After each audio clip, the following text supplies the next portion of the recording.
এটা হচ্ছে আমাদের মামার বাড়ির ছাদ বাগান।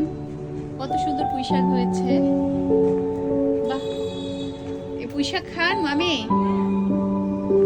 আমাদের এই ছাদ বাগানের আমাদের মামি হচ্ছে মালি, না মামি? মামি হচ্ছে মালি। দেখেন কত সুন্দর করে মানে সাজিয়েছে বাগানটা। আসলে গাছের সাথে, সবুজের সাথে মানুষের কিন্তু একটা নিবিড় সম্পর্ক আছে। এটা হচ্ছে লাউ গাছ,